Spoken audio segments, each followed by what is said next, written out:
예수님과 나사로의 만남이라는 제목을 가지고 말씀을 전하고자 합니다. 겨울이 지나고 봄이 오면 마른 가지에서 새순이 돋아나고 얼었던 땅에서 새싹이 돋는다는 것을 우리는 모두 알고 있습니다.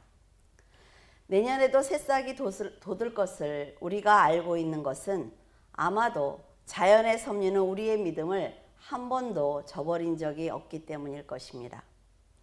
하나님께서 창조하신 이 세상은 정하신 순리대로 순환하고 있습니다.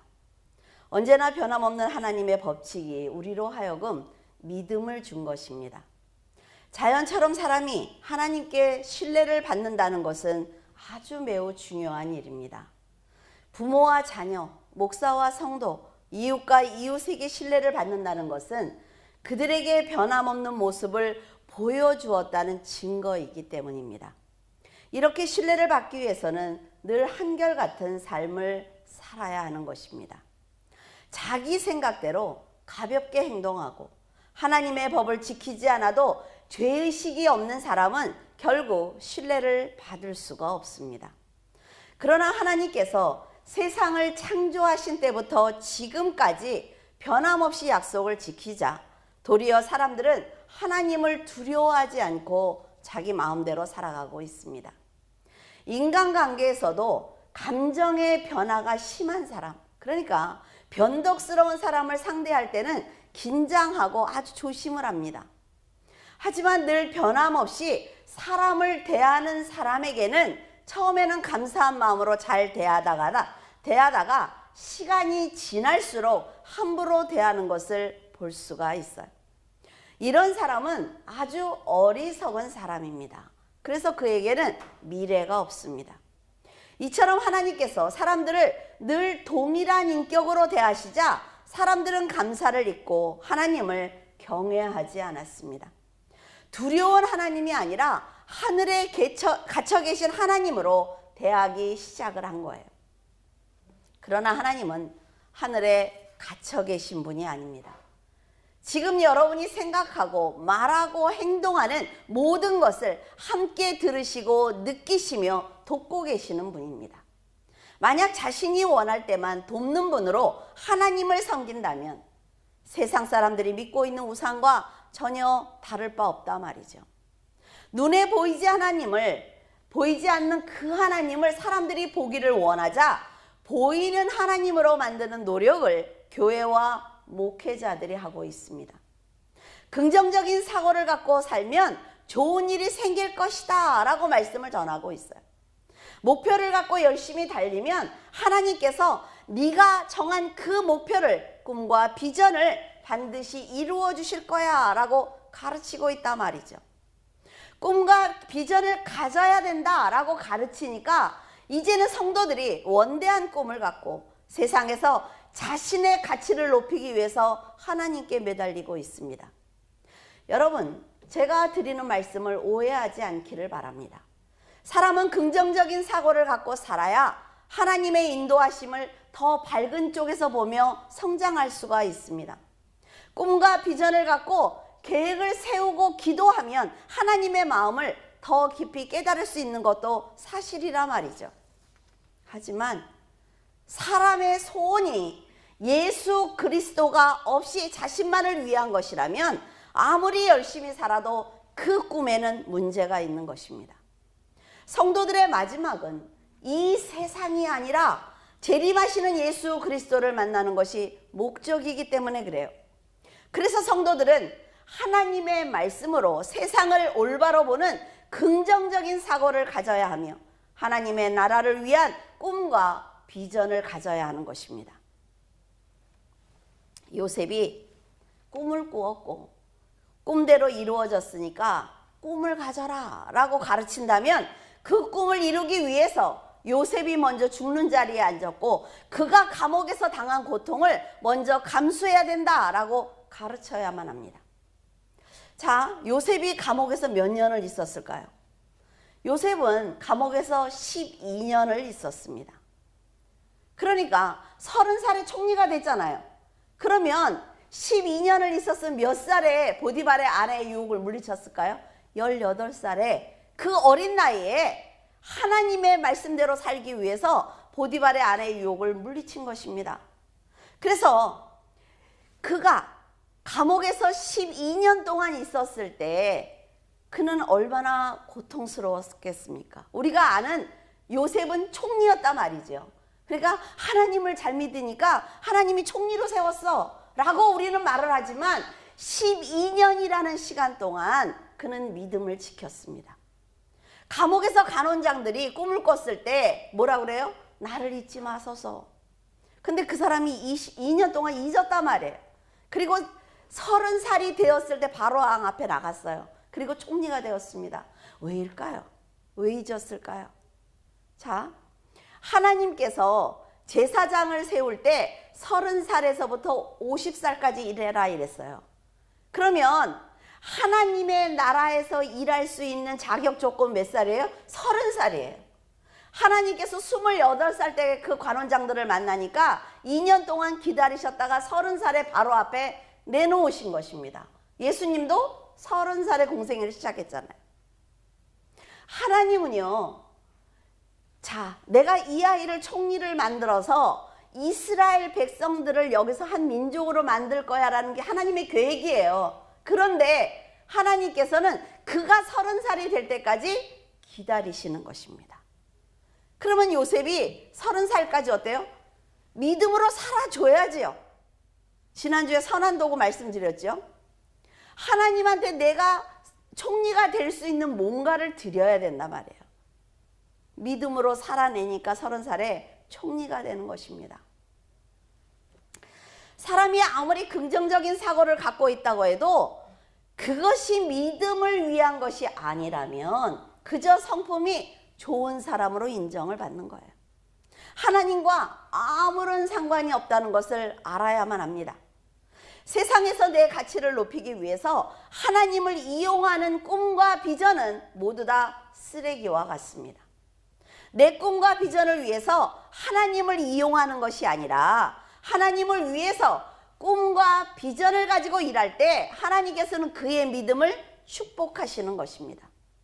이렇게 하나님이 내 삶에 관심을 갖도록 만들어 드려야 더 큰 꿈을 가질 수가 있고 어떤 환난과 고난 가운데서도 긍정적인 사고를 가지고 세상을 살아갈 수가 있는 것입니다. 하지만 많은 성도들은 교회에서 예배를 드릴 때나 만나는 하나님으로 생각하고 있어요. 내가 힘든 문제를 만났을 때만 해결을 하는, 그리고 찾는 하나님으로 착각하고 있습니다. 기쁠 때나 슬플 때나 모든 시간과 공간에서 함께 즐거워하고 함께 고민하는 분으로 하나님을 모셔야만 삶이 풍요로워지고 성도들이 영적으로 힘이 생기는 것입니다. 여러분의 하나님은 지금 어디에 계십니까? 하늘의 보좌에서 꼼짝하지 못하고 여러분이 불러야만 오시는 그런 하나님이에요? 아니면 내 신음소리까지 다 들으시면서 관심을 갖고 도와주시는 여러분의 아버지입니까? 하나님은 마녀보다 크시기 때문에 아무도 아버지의 손에서 빼앗을 수 없다라고 예수님께서 말씀하셨어요. 예수님께서 말씀하신 아무도라는 것은 세상의 권세와 물질과 사망과 사탄까지 모두 포함하고 있습니다. 사탄이 하나님의 자녀인 나사로를 사망에 가두려고 했지만 생명의 예수님께서 그를 사망 가운데서 건져내는 기적을 보여주신 것입니다. 요한복음 11장 15절, 내가 거기 있지 아니한 것을 너희를 위하여 기뻐하노니 이는 너희로 믿게 하려 함이라. 그러나 그에게로 가자 하신대 나사로가 죽을 병에 걸렸습니다 라는 연락이 왔습니다. 그러면 바로 가셔야죠. 근데 예수님께서는 일부러 요단강가에서 이틀 동안 유하셨어요. 그리고 나사로가 완전히 죽었대요 라는 소식을 듣고 베다니로 향하셨습니다. 나사로가 죽을 때까지 기다리신 것은 나사로뿐만이 아니라 제자와 거기 있는 모든 사람들이 사망을 벗을 수 없는 죽은 자야 라는 것을 알려주시기 위해서 지체하신 것입니다. 완전히 죽은 나사로를 살림으로써 생명의 주인이 바로 예수님이라는 것을 제자들에게 가르치려는 거지요. 자, 우리도 어떤 일을 할 때 항상 목적이 있습니다. 그 목적이 있는데 그 목적을 성취하기 위해서 더 많은 계획을 세우는 거예요. 예수님도 마찬가지란 말이죠. 예수님의 생각이 사람의 생각과 다르다는 걸 알아야 합니다. 우리가 기도하면 당장 그 일이 이루어져야 돼요. 그러나 하나님께서는 오늘 여러분이 기도하신 걸 5년 후에 사용하실 수도 있다는 거예요. 고난을 당할 때마다 하인처럼 도와주는 하나님을 원한다면 베데스다 연못에 있던 병자처럼 생명의 주인이신 예수님을 만나고도 나를 연못에다 넣어달라고 말하는 그 사람과 전혀 다를 바 없습니다. 제가 여러분에게 드리고 싶은 말씀은 자신의 필요에 의해서 예수님을 믿지 말고 생명의 주인으로 믿고 영접하라는 것입니다. 우선순위가 다르다 말이에요. 이 우선순위를 잘 알고 기도해야만 하나님께서 나를 사용하실 수가 있는 것입니다. 예수님은 나사로의 사건을 통해 제자들에게 자신이 생명의 주인이라는 것을 가르쳐야 했기 때문에 마음이 너무나 아프지만 나사로가 죽을 때까지 기다리시는 거예요. 자, 하나님과 지금 예수님이 기다리는 걸 보셨죠? 요셉이 30살이 될 때까지 기다리셨어요. 예수님은 나사로가 죽을 때까지 기다리셨어요. 하나님의 기다림을 여러분이 영적으로 깨달아야 된다는 거죠. 아, 내가 아직 성장하지 않았구나. 자, 초등학교에 들어가는 애가 나는 교복을 입고 싶으니까 난 중학교에 들어가고 싶어. 그러면 어때요? 기다려 라고 얘기를 하죠. 똑같은 것입니다. 우리가 영적으로 성장하지 않으면 하나님이 사용할 수 없다는 거죠. 내가 생각할 때는 나는 충분히 사장도 할 수 있고 나는 회장도 할 수 있어. 그러나 하나님께서 사용하시지 않는단 말이에요. 왜? 기다리시는 거예요. 차근차근 올라오면서 많은 것을 배울 수 있도록 기다리시는 것입니다. 신앙도 마찬가지라는 것이죠. 여러분도 예수님이 생명의 주인이라는 것을 믿지 않는다면 하나님께서는 나사로처럼 여러분이 죽을 때까지 기다리실 것입니다. 저도 신앙으로 훈련을 받을 때 문제가 생길 때마다 하나님께 기도를 드렸어요. 밤새워서 기도하며 금식했습니다. 나를 도와줄 사람을 보내주세요. 하나님, 물질적으로 해결될 수 있는 그런 길을 열어주세요. 그런데 정말 인간이 감당하지 못하는 밑바닥까지 딱 내려가 보니까 돈을 달라는 기도와 나를 도와줄 사람을 보내달라는 기도가 얼마나 어리석은 기도인지 알았습니다. 아, 순서가 바뀌었구나 라는 것을 깨달았어요.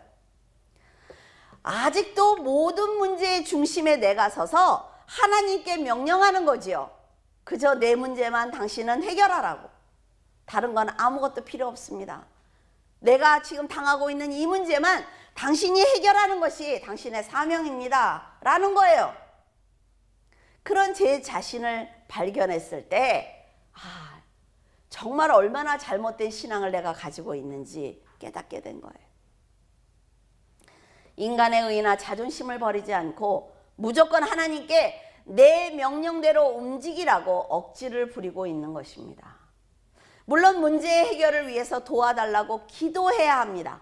하지만 하나님께서 이 일을 통해서 내가 어떤 것을 깨닫기를 원하시는지, 그리고 이 어려운 문제를 만났는데 내가 과연 살아온 그 기간 동안 그것을 감사하고 있는지, 하나님이 내가 무엇을 배우기를 원하시는지 그 뜻을 깨달아야 한다는 것입니다. 지혜로운 길로 이끄시는 하나님을 보지 못하고 내 계획대로 응답해달라고 고집을 부리며 눈앞에서 일어나는 일만 해결해달라고 한다면 결코 크고 광대한 주님을 절대로 만날 수 없습니다.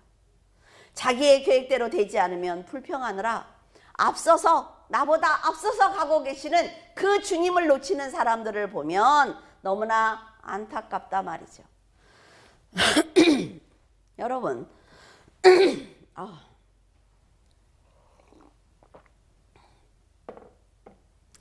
여러분은 내 계획대로 되어야 한다는 생각을 버리기를 바랍니다.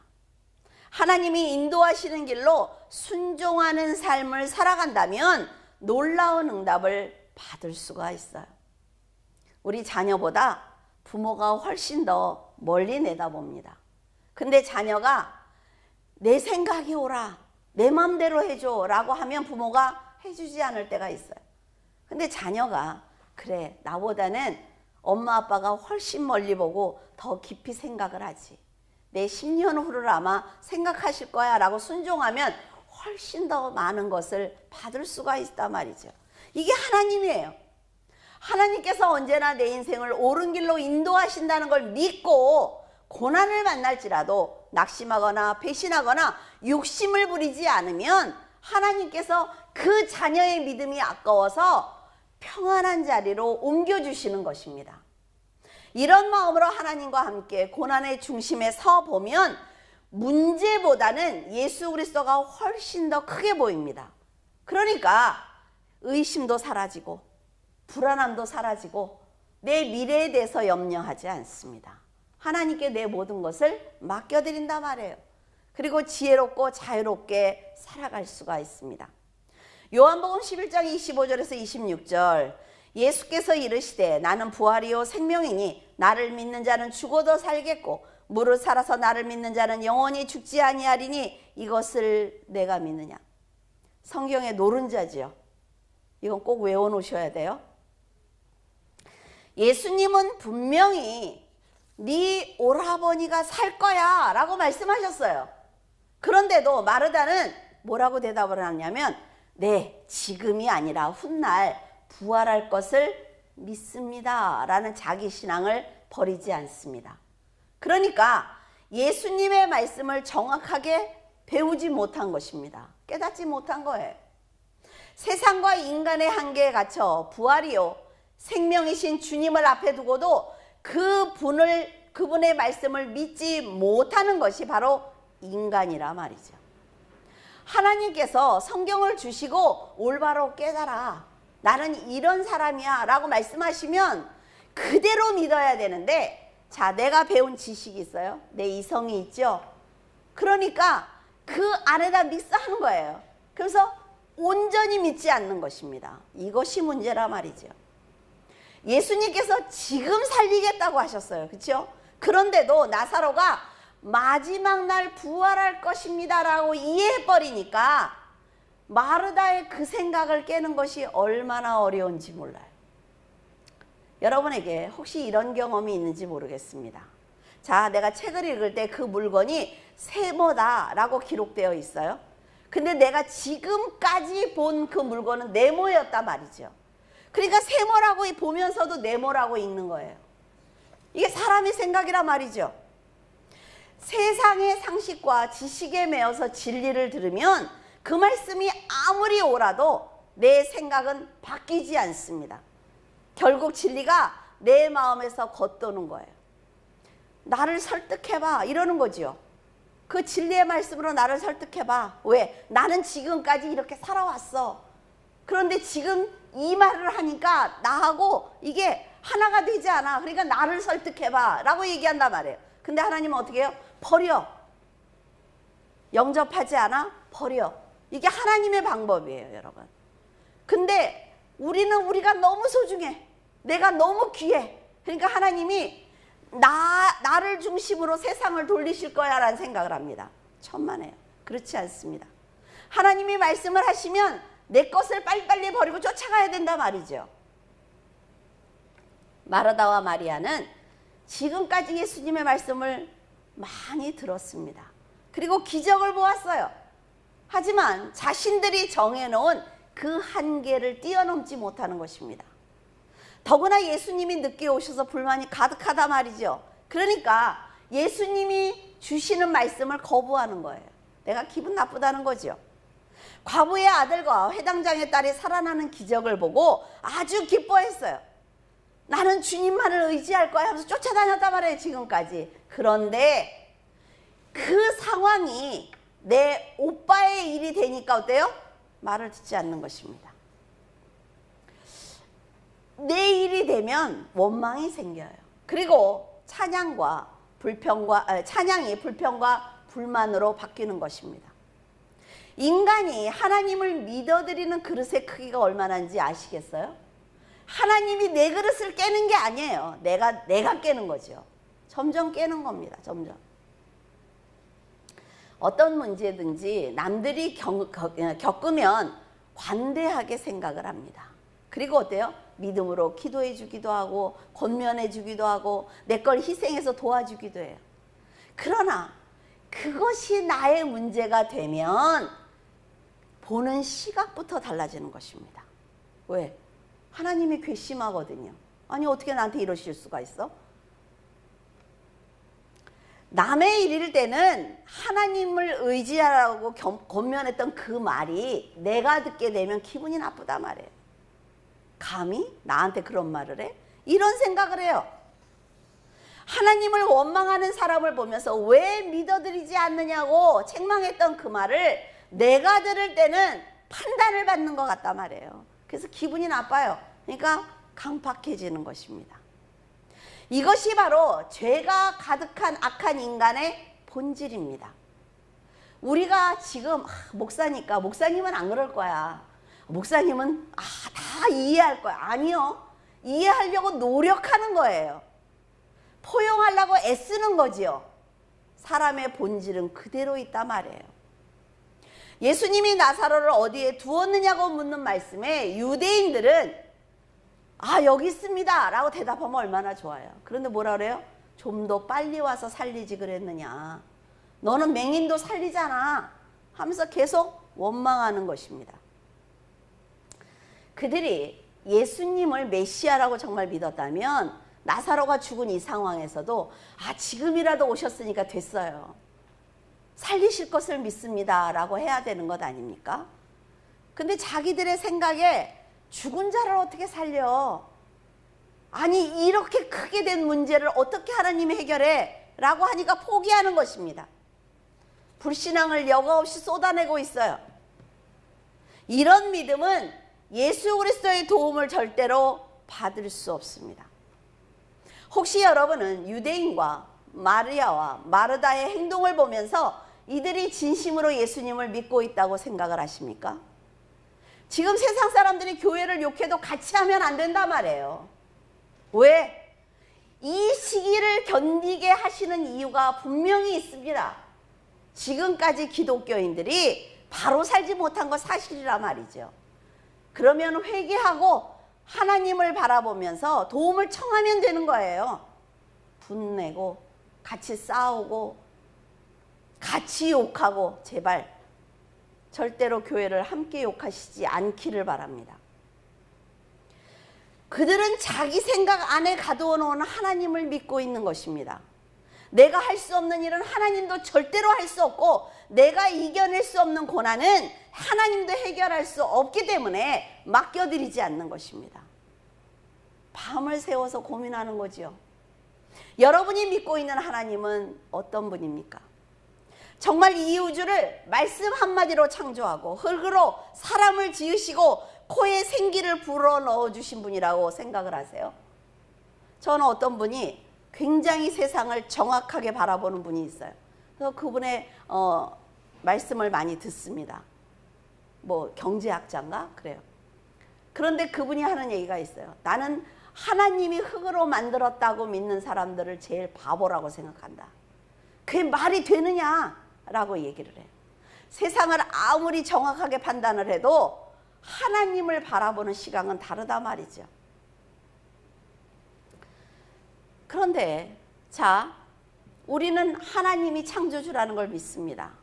그런데 왜 예수님이 절대로 살릴 수 없어 그런 사람들 옆에서 같이 동조하는 삶을 살아가고 있습니까? 입으로는 살아계신 하나님이라고 고백하면서도 왜 죽은 자를 살리시고 죽은 문제를 다시 살릴 수 있는 창조주라는 것을 왜 믿지 않고 있습니까? 세상이 두려우세요? 지금 이렇게 끝날 것 같습니까? 그렇지 않단 말이죠. 하나님께서는 기도하는 7천인을 남겨두셨습니다.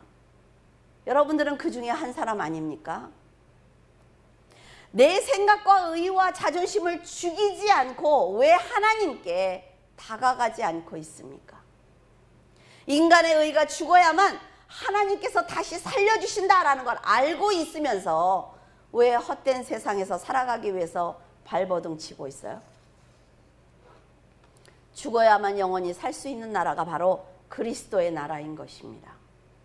예수님께서 무덤에 돌을 옮겨 놓으라 이렇게 말씀을 하시자 마르다는 죽은 지 나흘이 됐기 때문에 냄새가 납니다 라고 또 불평하는 거죠. 가만두세요. 거기서 썩었어요 이미. 그만해 라는 얘기죠. 마르다의 생각은 기적을 행하는 예수님이라 할지라도 죽은 오빠를 절대로 살리지 못한다 라는 확신을 가지고 있습니다. 얼마나 어리석습니까? 아무리 메시아라고 해도 이미 죽어서 냄새가 나는데 어떻게 살릴 수 있냐는 거예요. 이런 의심이 바로 죄입니다. 썩어서 냄새나고 무덤에 갇혀있는 나사로가 바로 마르다의 모습이라는 것을 그녀는 알지 못했던 것입니다. 여러분, 누구를 손가락질 하려거든 자신을 한번 돌아보라 말이죠. 그런 마르다의 모습을 보시면서 얼마나 기가 막혔을까요? 우리도 예수 그리스도를 만나기 전에 죄사함을 받지 못했으므로 사망에 갇혀 있었고 온몸은 죄의 줄로 묶여서 사탄의 명령을 듣고 있었습니다. 나사로가 무덤에 갇혀서 온 몸이 묶여 있었던 것과 전혀 다르지 않단 말이죠. 여러분, 숨을 쉬고 있다고 살아있는 것이 아닙니다. 마르다는 오빠가 죽기 전에 오지 않았던 예수님이 무덤을 열어라 라는 말이 마음에 들지 않았습니다. 여러분들이 상담하러 왔을 때 제가 성경 얘기를 하면 되게 싫어해요. 왜냐하면 그 문제의 본질을 건드리지 않고 왜 성경 얘기를 하느냐는 거죠. 이것이 해답입니다. 근데 여러분, 이때 만약 마르다가 자기의 생각으로는 도무지 예수님의 행동이 이해가 되지 않지만 하나님의 깊은 뜻이 있을 것이다 라는 믿음으로 순종을 했다면 나사로가 살아났을 때 그 감격과 기쁨은 2배가 되었을 것입니다. 예수님은 무덤 안에 누워있는 나사로에게서 생명을 보셨단 말이죠. 우리가 예수 그리스도를 영접하지 않았을 때도 하나님이 우리를 보실 때는 내 안에 생명이 있음을 보시는 거예요. 사람들이 보기에는 냄새나는 죽은 자이지만 예수님은 그를 살림으로 구원을 받는 것이 무엇인지 아주 정확하게 알려주고 계십니다. 인간은 나사로처럼 주님 앞에 아무것도 할 수 없는 죽은 존재입니다. 그래서 예수님은 죽은 자는 죽은 자에게 맡기고 너는 나를 따라라 라고 말씀하신 거예요. 이렇게 죽어있는 인간이 하나님을 위해서 무엇을 할 수가 있겠습니까? 무엇보다 예수 그리스도를 먼저 만나서 생명을 받는 것이 우선이라 말이에요. 죽은 자들이 아무리 하나님께 찬양을 드린다고 해도 듣지 않습니다. 교회에 나와서 평상시 아무렇게나 살다가 교회에 나와서 하나님께 거룩한 모습을 하면서 찬양을 드리고 헌금을 해도 받지 않으신단 말이에요. 평상시에 어떻게 살았어? 라고 묻는 것이 하나님의 뜻이에요. 예수님의 말씀을 듣고 믿고 살아난 자들이 바로 하나님의 영광을 보는 산자들이고 하나님께 영광을 돌리는 성도들인 것입니다. 이게 바로 로마서라 말이죠. 로마서 하나도 어렵지 않죠. 이렇게 들으면 나사로의 사건을 생각하면서 로마서를 읽으면 너무 쉬워요. 무슨 말인지. 돌을 옮기게 하신 후에 예수님은 하나님을 향해서 기도합니다. 아버지여, 내 말을 들으신 것을 감사하고 항상 내 말을 듣고 계신다는 것을 알고 있습니다 라고 기도를 드려요. 우리는 예수님의 기도를 자세히 들을 필요가 있습니다. 내 말을 지금뿐만이 아니라 항상 듣고 계시는 것을 감사합니다 라는 것은 흔들리지 않는 믿음과 확고한 믿음을 가졌을 때 할 수 있는 고백입니다. 그러니까 성도들도 예수님처럼 하나님이 항상 내 기도와 내가 말하고 행동하는 것을 늘 보고 계심을 감사합니다. 이럴 땐 어때요? 내가 선하게 살아야 되겠죠. 내가 착한 일을 했을 때 부모가 보면 기분이 좋잖아요. 아, 늘 나를 보고 있구나. 근데 내가 도둑질을 하거나 나쁜 짓을 할 때 보고 있으면 어때요? 괴로워요. 똑같은 것입니다. 내가 선하게 살고 있을 때 어려움을 당해도 하나님이 나를 보고 계신다는 것을 알고 있으면 낙심하지 않습니다. 왜? 해결해 주실 거니까. 예수님께서는 모든 문제를 하나님의 아들로서의 능력을 보이기 위한 기회로 삼았어요. 그리고 이 사건들로 인해 내 곁에 있는 사람들이 믿음을 갖기 원하는, 영원한 생명을 갖기를 원하는 그런 마음을 가지고 모든 일을 처리하셨습니다. 우리도 그래야 된다 말이죠. 이와 같이 예수 그리스도께서는 모든 성도들이 하나님을 절대적으로 믿는 믿음 위에서 흔들리지 않고 살아주기를 바라시는 거예요. 성도들은 마지막 날 재림하시는 주님을 만날 것입니다. 예수 그리스도를 영접하지 않은 사람들은 심판대에 선다는 것을 우리는 알고 있습니다. 여러분들이 이 사실을 잊지 않고 있다면 여러분 세상 문제를 바라볼 때 불평보다는 하나님의 뜻을 찾게 될 것입니다. 왜 일이 일어났을까? 왜 지금 이런 상황이 전개되고 있을까? 분명히 그런 생각을 하면서 살아갈 수가 있습니다. 좁은 길이 힘겹더라도 진리의 길로 가야 된다라고 말씀하시는 예수 그리스도를 의지한다면 죄를 멀리할 수가 있단 말이죠. 요한복음 11장 44절 죽은 자가 수족을 배로 동인 채 나오는데 그 얼굴은 수건에 쌓였더라. 예수께서 가라사대 풀어 놓아 다니게 하라 하시니라. 부활과 생명의 주인이신 예수님께서 사망에 갇혀있는 나사로에게 나오라 라고 부르시자 수족을 배로 동인 채 죽어있던 나사로가 걸어 나왔습니다. 자, 이 순간을 한번 생각해 보세요. 나사로가 무덤 안에 있는데 돌을 치웠어요? 흑암에 있죠? 예수님은 빛 가운데 서 계세요. 나와 라고 했대. 나사로가 나왔죠? 생명과 사망이 딱 만나는 순간입니다. 여러분이 하나님의 복음을 가지고 믿지 않는 사람에게 갔을 때 예수 그리스도를 믿으세요 라고 말하는 것이 뭐예요?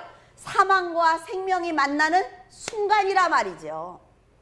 우리가 전도하는 것이 부끄러운 것이 아니라 말이에요. 나는 그에게 생명을 주는 순간이라 말이에요. 무덤에서 나온 나사로가 얼굴을 수건에 덮고 묶인 채 나온 것처럼 세상에 살아가는 사람들은 예수 그리스도가 없기 때문에 이렇게 영적으로 어둡고 냄새나고 자유가 없는 채로 살아가고 있습니다. 아무리 걸어다니고 말을 하고 세상에 권세와 많은 물질을 가지고 있어도 하나님이 보시는 인간들은 나사로와 같이 생명이 없이 죽은 자들인 것입니다. 죽은 자는 하나님을 만날 수가 없어요. 그렇기 때문에 죽은 자를 살리기 위해서 인간의 육신을 입고 죄를 대속해 주신 분이 바로 예수 그리스도입니다. 예수님이 십자가에서 죄를 탕감해 주지 않았다면 사람들은 나사로처럼 죽은 채로 살아가는 거예요.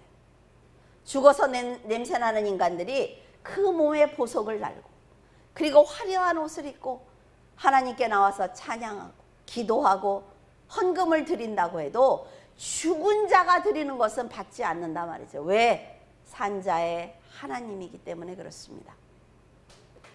하나님께 예배를 드리는 자들이 가장 먼저 해야 되는 일은 예수님의 십자가의 보혈로 살아나는 일입니다. 예수님을 믿는 거 쉽죠? 예수 그리스도의 보혈로 먼저 살아나면 돼요. 예수님의 말씀을 듣고 무덤 밖으로 나온 나사로가 묶인 것을 풀고 자유롭게 걸어 다닌 것처럼 우리도 주님의 보혈로 죄의 끈을 풀고 사망에서 벗어나서 진리의 자유함으로 살아가면 되는 것입니다. 이게 성도들이 살아있는 거예요. 죄가 무엇인지 모르고 살아가는 사람들에게 하나님께서는 율법을 주셨습니다. 그 율법을 통해 인간은 오직 죽을 수밖에 없는 죄인이야 라는 것을 깨닫게 하셨어요. 여러분, 율법은 대단한 법입니다. 율법이 있어야만 우리가 하나님의 자녀로 살아갈 수가 있어요. 율법에 비추면서 아 이건 죄구나 죄구나 죄구나 깨닫는단 말이에요. 그래서 죄가 막 쌓이니까 아 예수 그리스도가 필요하구나. 이것을 이렇게 한꺼번에 탁 없애주실 예수 그리스도가 나에게 필요하구나. 그래서 율법이 아주 귀한 거예요. 율법을 통해 죄를 깨달으라고 주셨어요. 그런데 미련한 인간들이 이제 그 목숨을 걸고 지금 율법을 지키고 있습니다. 믿음의 행위를 보여드려야지.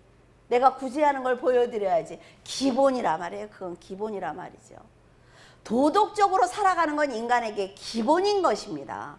그것이 내가 잘해서 상급이 되는 것이 아니라 말이에요. 여러분이 받는 상급은 무엇입니까? 예수 그리스도를 믿음으로 영생을 받는 것이 상급이에요. 율법의 행위로는 사망에서 절대로 벗어날 수 없습니다. 그래서 율법을 지키려고 노력하면 할수록 죄가 더 많아지기 때문에 하나님 앞에 더 나갈 수가 없는 거예요. 죄 가운데서 허우적거리는 죄인들을 위해 의인이신 하나님의 아들이 율법을 완성하시고 사망을 이겨주신 것입니다. 여러분들에게 그 계란 비유 말씀드렸죠. 하나님께서는 예수 그리스도라는 계란 하나를 우리에게 주셨어요. 이것만 들고 있으면 너는 구원받을 수 있어. 근데 우리가 어떻게 해요? 계란 안에 뭐가 있는지 너무 궁금해요. 그러니까 깨는 거예요. 깨면서 노른자 흰자를 갖고 다니겠대. 그러면 그 안에 생명이 있어요? 없어요. 예수 그리스도라는 계란 안에 이걸 갖고 있어야 생명이 나오죠. 근데 우리는 그걸 굳이 깨서 예수는 버려버리고 그 안에 노른자 흰자를 갖고 다니면 생명이 병아리가 나온다고 생각을 해요. 아니요, 그렇지 않습니다. 이것이 우리들의 어리석음이라 말이죠. 예수님께서 십자가를 지고 사망을 이기지 않았다면 우리는 영원히 나사로 같이 무덤 속에서 지낼 것입니다. 끝이죠. 그런 썩고 냄새나는 모습으로 살아가고 있을 거예요. 여러분은 십자가에서 죽고 영은 살아있는 성도가 되기를 바랍니다.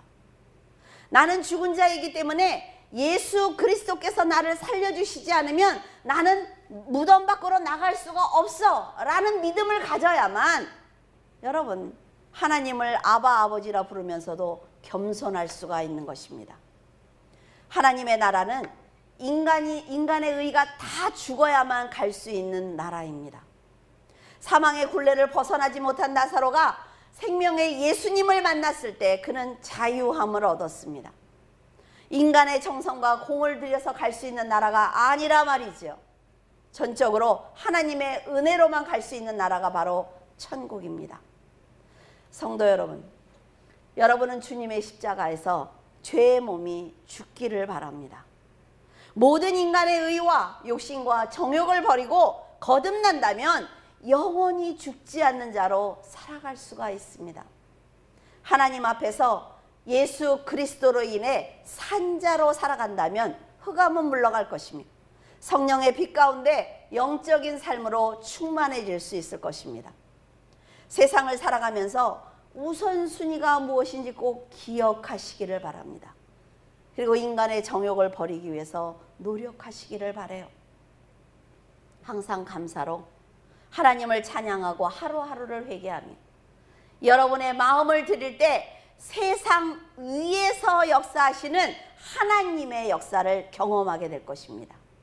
세상 사람들하고 똑같은 눈높이로 그 사람들이 말하면 그 사람들의 말을 그대로 듣고 괴로워하고 신앙을 버리고 이런 미련한 것이 아니라 세상 위에서 역사하시는 하나님의 수준까지 올라가서 하나님을 세상을 어떻게 내려다보시는지 이 일이 지금 어떻게 일어나고 있는지 미로 위에서 보면 다 보인단 말이에요. 미로 안으로 들어가면 안 보이잖아요. 위에서 하나님과 같이 보셔야만 합니다. 하나님께서 예수 그리스도의 빛을 발하는 성도들을 늘 보호하시며 천군 천사로 도와주고 계세요. 그리고 여러분의 이름을 생명책에 기록해 놓으셨습니다. 우린 그런 하나님을 믿고 있단 말이죠. 죽어야만 사는 나라에서 나사로처럼 새 생명의 축복을 받는 귀한 성도가 되어 예수 그리스도께서 주신 능력으로 사명을 잘 감당하기를 바랍니다. 기도하겠습니다. 전능하신 하나님 아버지 감사드립니다. 오직 자녀들에게 새 생명을 주시기 위해서 자신을 희생하신 아버지께 감사드립니다. 죄로 인해 무덤에 갇힌 저희들에게 영원한 생명을 주시기 위해서 자신을 십자가에 못 박으신 그 사랑을 어찌 감히 흉내라도 낼 수 있겠습니까? 그럼에도 너희들이 나를 아버지라고 불러주니 괜찮다고 위로해 주시니 믿음으로 살고자 합니다. 나사로는 아마도 자신이 죽음에서 건짐을 받을 것이라는 생각조차 하지 못했을 것입니다. 지금 저희들도 영원한 생명을 받고도 그 사랑을 온전히 믿지 못해서 세상에 섞여 살아가고 있습니다. 그러나 저희들 강하고 담대한 믿음으로 아버지를 의지하고자 하오니 도와주시옵소서. 생명이신 예수 그리스도와 사망인 나사로가 만났을 때 주님께서는 흑암과 사망 속에서 나사로를 빛으로 인도하셨습니다. 나사로와 함께 그 사랑을 받은 우리들도 부끄럽지 않은 산자로 살기를 원합니다. 하나님, 안진뱅이인 저희들이 믿음으로 그 자리에서 일어설 수 있도록 도와주시옵소서. 끊임없이 부어주시는 은혜를 깨닫게 하시고 험한 세상에서 서로 중보하며 앞으로 달려가는 성도가 될 수 있도록 도와주시옵소서.